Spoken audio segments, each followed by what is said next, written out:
together. A back-and-forth feud between lawmakers with the safety of children at stake. Adrian's law failed to pass for the third year in a row. It's named after Adrian Jones, the KCK boy murdered by his parents and fed to pigs. The bill aims to protect children from child abuse. Adrian's grandmother tells investigator Jessica McMaster she's tired of excuses. It's been almost 3 years now, and year after year it just seems to be more and more excuses as why it doesn't get passed. With each year, Judy Conway waits for a bill aimed at protecting children from child abuse to be enacted in her grandson's name. It's still hard every day. I still miss him. I go out to the cemetery and I visit with him.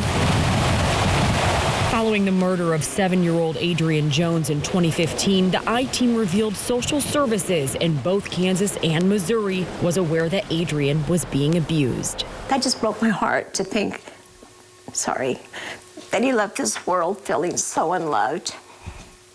And he was loved. Records we obtained show Adrian told social workers he was being hit, punched, and kicked by his dad and stepmom, who are now both in prison for Adrian's murder. Social service workers documented bruises along the way, including a black eye. When KSHB was in the Capitol building, I was made aware of poor little Adrian's plight and what happened to him. On other occasions, social services either didn't respond to calls to the home or didn't physically see Adrian while there. Very privileged and proud to be presenting this morning. Something Kansas Representative Louis Ruiz addressed in a bill introduced as Adrian's Law. But what my bill did was say, no, you don't just make attempts, you see the child.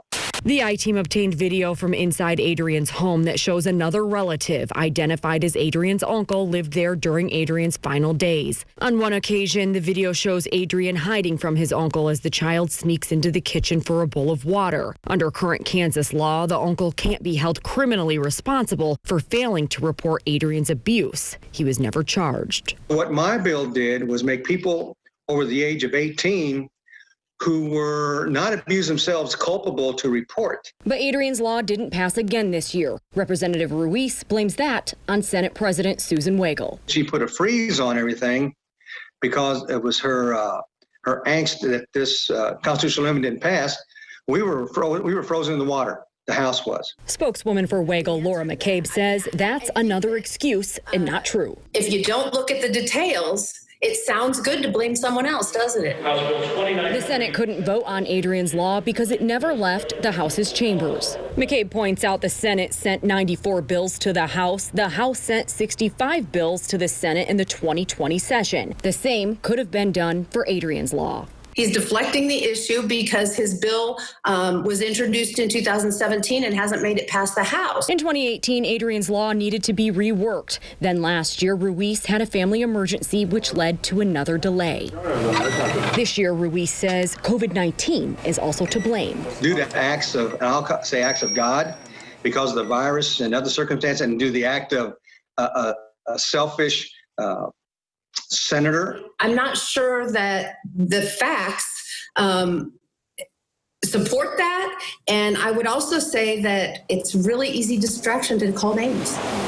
Excuses, blame, and name-calling. A tiring battle for Conway, who worries there are children in Kansas, like Adrian, who help may come too late for. It's just so ridiculous. I mean, because, we're adults. And we should be able to come to some kind of agreement without the bickering back and forth. And I feel that it's just time that the bickering is put to the side, and let's just focus on putting another safeguard in place to help better protect children.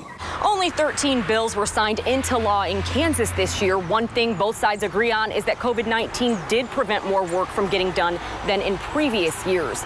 Judy Conway now looks to 2021 for Adrian's Law to be enacted. I'm investigator Jessica McMaster, 41 Action News.